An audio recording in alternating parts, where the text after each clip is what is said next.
यात्रा के आखिरी चरण में राष्ट्रपति आज फिलिस्तीन के रामल्ला से यरूशलेम पहुंच गए।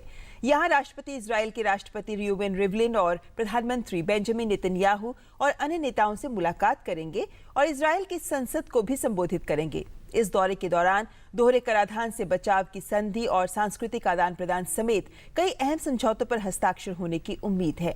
इजराइल से पहले राष्ट्रपति फिलिस्तीन में थे, जहां राष्ट्रपति ने इस बात को पुरजोर तरीके से सामने रखा कि फिलिस्तीन के लोग और उनके संघर्ष को भारत समझता है।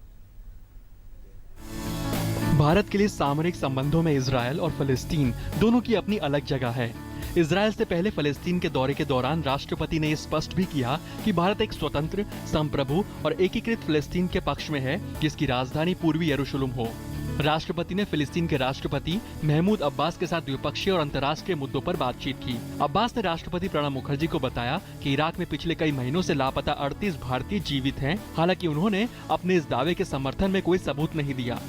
भारत ने फिलिस्तीन के लिए $50 लाख की बजट सहायता और 17 परियोजनाओं के लिए $1 करोड़ 70 लाख की सहायता भी मंजूर की। साथ ही दोनों देशों के बीच सांस्कृतिक क्षेत्र में सहयोग के लिए एक समझौते पर हस्ताक्षर भी किए गए। राष्ट्रपति ने एक IT सेंटर फॉर एक्सीलेंस का उद्घाटन किया। ऐसा एक सेंटर गजा में भी खोला जाएगा और राष्ट्रपति ने जवाहरलाल नेहरू हाई स्कूल की शुरुआत भी की। सोमवार को राष्ट्रपति फिलिस्तीन आंदोलन के प्रणेता और पहले राष्ट्रपति यासिर अराफात के मकबरे पर भी गए और उन्होंने श्रद्धांजलि अर्पित की। बाद में उन्होंने राष्ट्रपिता महात्मा गांधी की प्रतिमा पर श्रद्धा सुमन अर्पित किए और भारत के नाम पर एक सड़क का उद्घाटन किया। मंगलवार को राष्ट्रपति प्रणब मुखर्जी को अल कुदूस विश्वविद्यालय में डॉक्टरेट की मानद उपाधि से सम्मानित किया गया। इस मौके पर अपने संबोधन में राष्ट्रपति ने प्रधानमंत्री डॉक्टर रामी हमदल्ला की मौजूदगी में अपने संबोधन में कहा, भारत इस सोच को साझा करता है कि अरब इजराइल संघर्ष के केंद्र में फिलिस्तीन का मुद्दा है।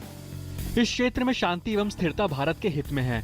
राष्ट्रपति ने फिलिस्तीन पर कई संयुक्त राष्ट्र प्रस्तावों को भारत के समर्थन का और फिलिस्तीन के लोगों के प्रति एकजुटता प्रदर्शित करने का भी जिक्र किया और दोनों देशों के बीच राजनीतिक आदान प्रदान, व्यापारिक संबंध और शैक्षणिक सहयोग को संबंधों का आधार बताया।